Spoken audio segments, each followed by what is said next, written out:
Rikthehemi në transmetim të drejt për drejt, ashtu si çdo të martë në mbrëmje, do të jemi në lidhje drejt për drejt Skype me gazetarin Aulon Kalaja. Aulon, përshëndetje. Mirëmbrëma. Mirëmbrëma, do të flisnim pikërisht sa i përket çështjes së teatrit. Ju jeni një nga ata persona të cilët ka qëndruar për këto 2 vjet e 3 muaj e diçka në mbrojtje të protestës, në mbrojtje të teatrit kombëtar. Do doja ta nisnim pikërisht me shëmbjen e kësaj godine dhe të gjithë këtë qëndres. A ishte mbase deri diku e papranueshme që të shëmbejnë këtë lloj forme, pavarësisht qëndresës? Po, është e vërtetë ne ajo që ju thatë, unë kam qenë një ndër ata persona që kam gdhirë gjithë natën, teksa do vinte edhe ndërhyrja brutale e policisë në orën 04:31 minuta, duke u gdhirë diela, ishin pra ditën e shtunë për të dielën, data shënonte 17 maj, kemi qenë një grup jo më shumë se 100 personash, të cilët kemi qenë të shpërndarë në gjithë perimetrin e teatrit kombëtar, një pjesë kanë qenë në brendësi, në skenë dhe në sallë, pjesa tjetër në një dhomë në katin e dytë të teatrit, ndërkohë ka pasur njerëz tek dera e jashtme, ka pasur tek lulishtja që njihet ndryshe, aty kanë qenë disa televizione, jo më shumë se 3 kamera kanë përshtypjen, dhe tek pjesa e dhomës dekorit që quhet. Pastaj unë dhe grupi im kemi qenë diku te 5 veta kanë përshtypjen në momentet e fundit, kemi qëndruar tek Teatri Eksperimental. Unë kam kushtuar edhe një shkrim para pak minutash e kam botuar në rrjetin social, ku e shpjegoj me detaje gjithë atë çfarë ka ndodhur në teatrin kombëtar dhe do mundohem që sot gjatë kësaj interviste me juve t'jap disa informacione të cilat janë të pa ditura më parë, sepse nuk janë prononcuar akoma për këtë çështje. Teatri kombëtar është shembur pa paralajmërim, aty kanë hyrë forca të tipit ushtarak, jo nuk ishin bënim thjesht me forca policie, kam parë njerëz të armatosur, disa kanë qenë me automatik ngjyrë të zi, të cilët shëndrinin natën, disa të tjerë me automatik të vegjël, të armatosur gjerë në dhëm. E kemi ndjerë përballë atë peshën e madhe të armës dhe sigurisht që na shtor trupi. Ne ishim në brendësi të Teatrit Eksperimental gjatë momentit të sulmit, që nuk ka qenë më shumë se 40 sekonda, duhet thënë, i gjithë neutralizimi. Për hir të vërtetës duhet thënë që aty kanë marrë pjesë forcat e Renea, që në vetvete Renea do të thotë reparti i neutralizimit dhe i eliminimit të elementëve të armatosur. Pra Renea futet gjithmonë ku ka element të armatosur. Unë nuk e di se si Edi Rama e solli Renea në teatr, asnjë nga ne nuk ishte armatosur, e vetmja armë jona ishte fjala, madje aktorët nuk kishin as shpatat prej druri, me të cilat luanin rolet e tyre, nuk kishin asgjë në duar, nuk bëj fjalë për asnjë element dhune nga ana jon, por aty kemi parë automatik dhe pistoleta edhe maska. Ajo që kanë vënë re tjetër kanë qenë policë të cilët nuk kanë pasur numrat identifikues që i mbajnë gjithmonë në krahun e tyre të majt, pra tek uniforma, edhe kjo më ka bërë shumë përshtypje. Kanë qenë momente ankthi, sepse nena ishte thënë që para 2 ditësh që ata do të vinin ta shem teatrin kombëtar. Unë personalisht e kam gdhirë në teatr 3 ditë të shkuara, që do të thotë kam qëndruar në teatr edhe të njëjtën, edhe të premten, edhe të shtunën. Jam gjobitur 2 herë me shumën prej 100.000 lekësh dhe më është hequr patenta që një të tillë unë nuk e kam, por gjithsesi gjoba ka qenë e tillë, që për mendimin tim është antikushtetuese. Nuk e di nëse ka marrë gjoba tjera apo jo, por e njëjta situatë terrori dhe shtypje ka ndodhur mbi të gjithë ata protestues që kishin zgjedhur të mbronin teatrin kombëtar. Kam takuar një burrë dhe një grua ditën e njëjtë, pra 2 ditë përpara se të shembej teatri kombëtar, sepse unë qëndroja nga ora 5 pasdite në teatr deri në orën 7 të mëngjesit, pra llogariteni vet diku te rreth 14 orë rezistencë çdo natë. Më vonë në 7 mëngjesit shkoja në shtëpi, pushoja pak dhe bëhesha gati për orën 5 pasdite, ku do ta gdhija edhe 2 ditë tjera me radhë, derisa erdhi dita fatale. Po ju thoja që kam takuar një çift i cili u gjobit sepse policët i panë që po dilnin nga sheshi i teatrit kombëtar, ishin një çift pensionistësh, nuk kishin lidhje fare me partitë politike dhe muqan sepse nuk kishin para për t'i paguar këto gjoba. Ata nuk i pash më te teatri që nga dita e njëjtë, pasi u pajisën me këto gjoba nuk erdhën më. Që do të thotë këta përdorën grushtin edhe fadromën edhe terrorin e policisë në një kohë pandemie, në kohën e fatkeqësisë natyrore, u godit teatri kombëtar. Kjo do të mbahet më si një goditje e paprecedent si një sulm nazist mbi parlamentin, apo edhe teatri kombëtar që u godit nga dyshja sadiste tani më, Rama Velia. E them kështu sepse edhe krimin pervers dhe videon finale e prodhuan nga bodrumet e errta, nga zyrat dhe dhomat e errta të Ministrisë Punëve të Brendshme, dhe të filmuan generalet e tyre në terren, pasi neve na goditën edhe na shan. Unë vetë jam më shmar telefoni fillimisht teksa po filmoja, ndërkohë që më vonë dua t'ju bëj me dije që më kanë shtyrë tek kolibja ose më saktë te dhoma e një roje, që është një lloj ndërtese rojes private, flas gjithmonë, tek Teatri Eksperimental, është në krahun e Teatrit Eksperimental, ku kam dëmtuar edhe dorën e djathtë, kam marrë dhe një mjekim, edhe nga dhomat e errta të Ministrisë Punëve të Brendshme është bërë dhe ajo video e famshme e cila u bë virale. E keni transmetuar edhe juve. Pra këta vetë me generalet e tyre në terren, pasi dhunuan qytetarët, dy shefat e këtij generalit në terren fërkonin duart nga shtëpia sepse bën kryevepër në tyre. Pra pan shembjen e teatrit kombëtar, i cili ishte një kryevepër për zotin Rama dhe zotin Veliaj, i cili sot nuk nguroi të na quante as edhe budallej neve që i kishim mbrojtur teatrin kombëtar. Ajo që do ta thoja unë për herë të parë në studion tuaj është që unë kam ndier rrezikun e jetës, pra rrezikun për jetën, gjatë momenteve që po shembej teatri kombëtar, që do të thotë, ne nuk kishim informacione që ata do ndërhynin me fadroma që atë natë. Ne kishim informacione që ato do të vendosnin një lloj kontrolli mbi godinat e teatrit kombëtar, duke i marrë në dorëzim, edhe duke marrë atë që ata ju diqte barku shumë rekuizitën, që ne e pam që për goditën teatrin kombëtar i varrosën edhe rekuizitën, edhe veshjet, apo edhe sendet e tjera që shërbejnë për aktorët e teatrit kombëtar.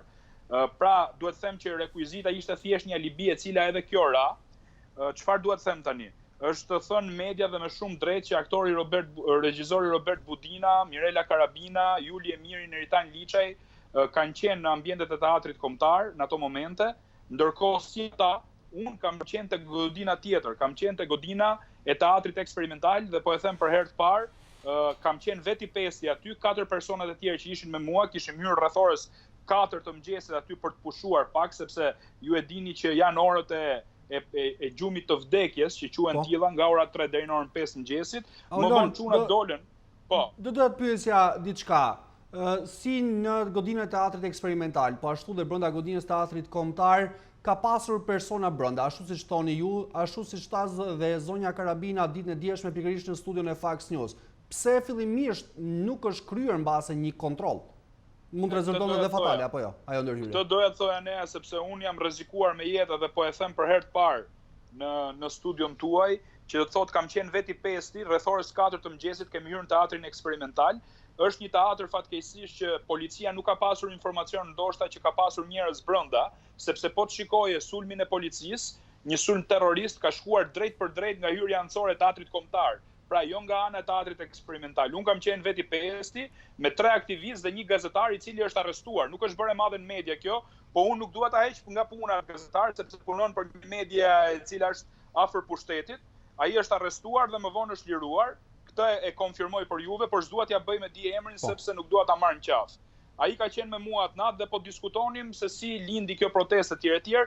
Dhe rreth orës 4:31 minuta kur policia ka sulmuar teatrin kombëtar, unë i kam parë nga dritarja dhe i thash çunave, çoni se erdhi policia. Në ato momente djemt kanë dalë përpara meje nga Teatri Eksperimental.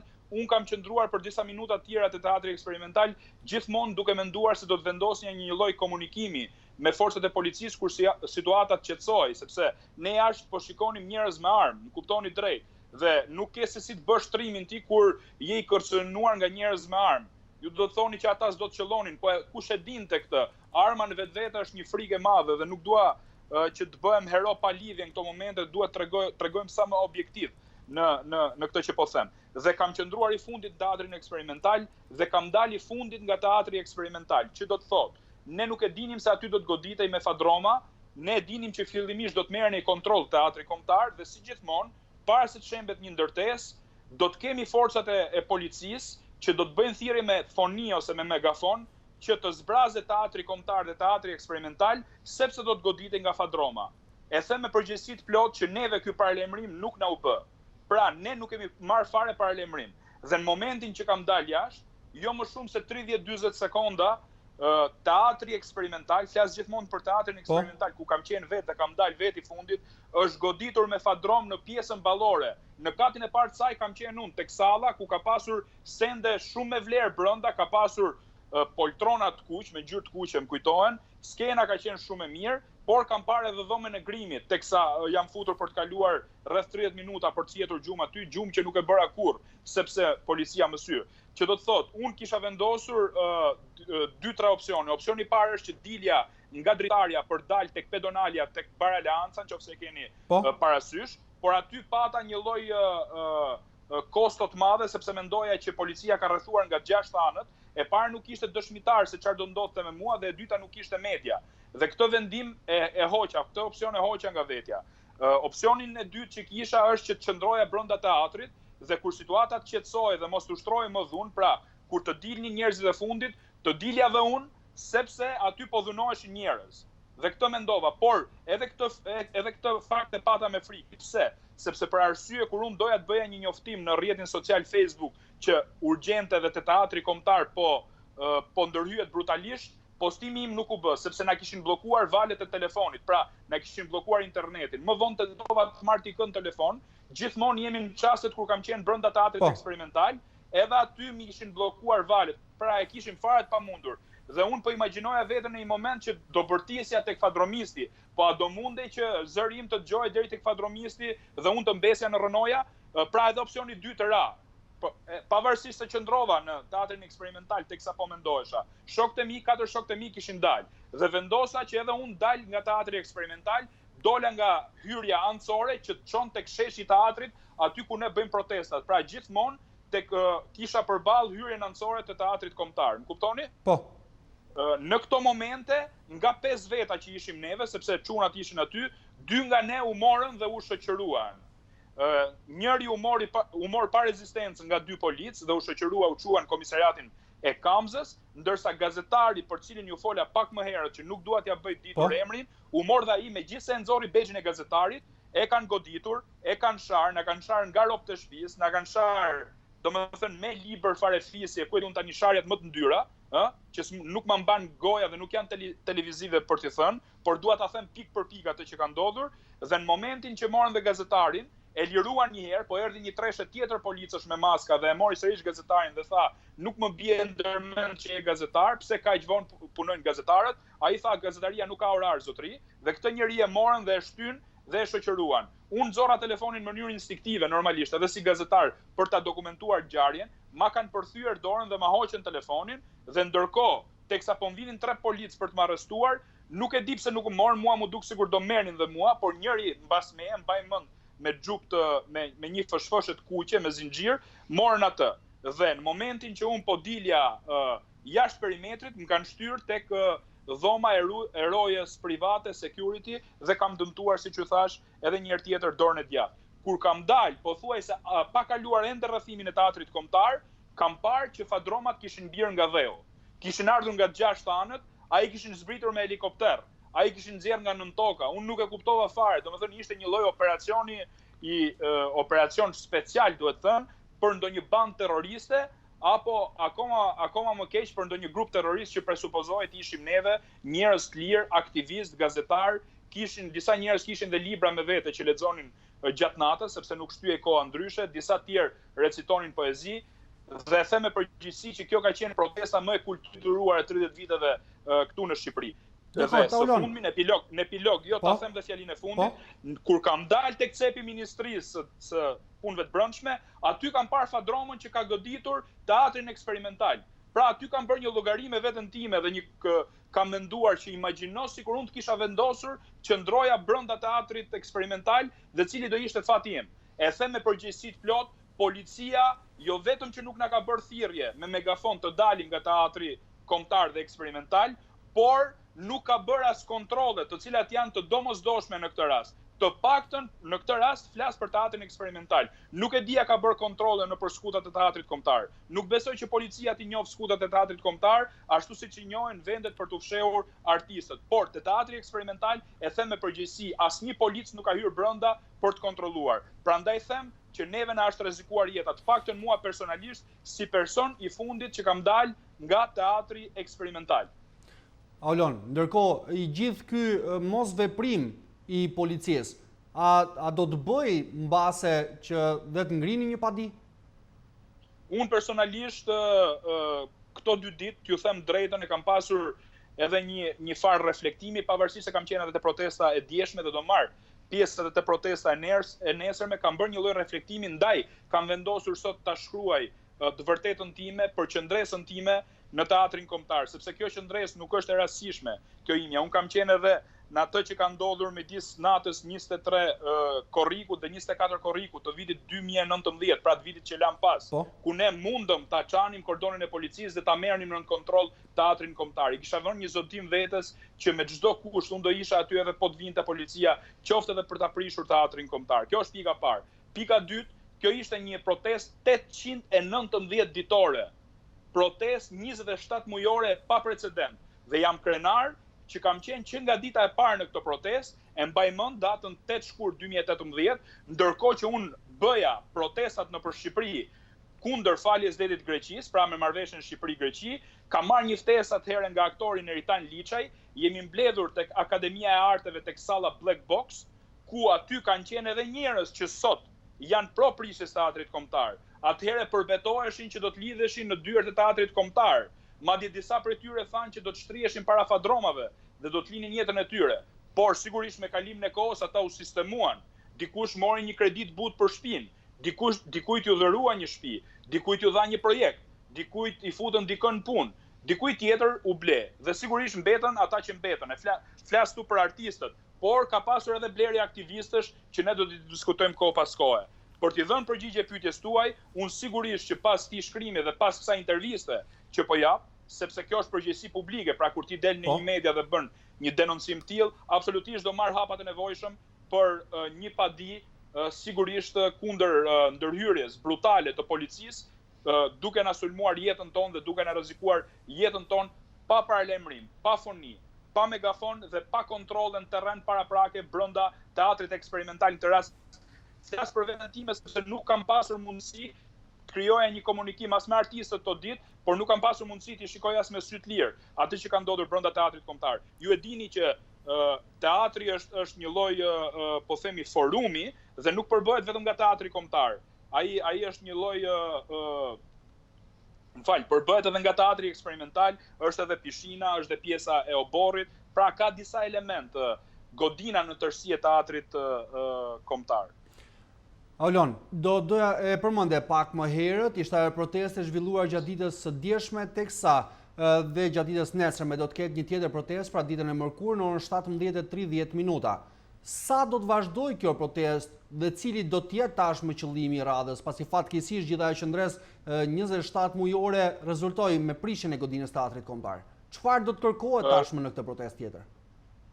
Rezultoi me prishjen e godinës teatrit kombëtar, por ende nuk ka humbur kauza. Kjo është një fitore e përkohshme dhe një fitore iluzion, do doja ta quaja unë, e zotit Rama dhe zotit Veliaj. Ne dim shumë mirë se kush ka fituar në këtë rast. Gjithmonë e vërteta do të na çlirojë dhe gjithmonë e vërteta do të fitojë. Që do të thotë, edhe një njeri i vetëm, qoftë në rast se ka drejt, ai do të fitojë përballë marrëzisë apo dhunës pushtetit edhe terrorit që ka përdorur Edi Rama edhe marionetat e tij në këtë rast, ose më saktë veglat, sepse pse them veglat? Veglat janë diçka pa shpirt. Gjithë ata që ka përdorur Edi Rama janë pa shpirt, e kësaj janë vegla. Këtu nuk po luftohet vetëm për teatrin kombëtar, e cila sigurisht do ndërtohet ashtu siç ka qenë. Këtu po luftohet për një parim të lartë sa vetë jeta, për një parim i cili zemrat e shqiptarëve gjithmonë i ka bërë bashkë, që është demokracia. Pra, sheshi teatrit do të jetë varri i 2 diktatorëve, ose më saktë 2 diktatorucëve, Erjon Velia dhe Edi Rama, sepse ky do të jetë edhe epilogu i pushtetit tyre. Ata kanë shkelur vijën e kuqe në gjithë kuptimin e fjalës dhe ata do të përballen me zemratën e qytetarëve të cilët me shembin e teatrit kombëtar i kanë marrë edhe kujtimet, i kanë hequr fëmijërinë e tyre dhe i kanë hequr ëndrat që kanë pasur brenda asaj godine të teatrit kombëtar. Kështu që kauza nuk ka vdekur, kauza është ngjallë, ne jemi teatri, jo në vetvete godina e teatrit. Njerëzit janë teatri dhe njerëzit në këtë rast do të luftojnë për demokracinë. Aulon, edhe në pak minuta në fund të kësaj bisede do doja të shkonim pikërisht tek ai vendimi marr nga Këshilli Bashkiak, ai votim deri në fund për prishjen e godinës teatrit kombëtar, ndërkohë që s'pak ka nisur edhe një hetim për disa çështje që lidhen me teatrin kombëtar. A mendoni se deri në fund ata firmëtar, qoftë ata që thanë se ky teatr duhet prishej, qoftë ata që firmosën deri në fund për të shkuar ato fadroma pranë teatrit kombëtar, do të shkojnë para drejtësisë?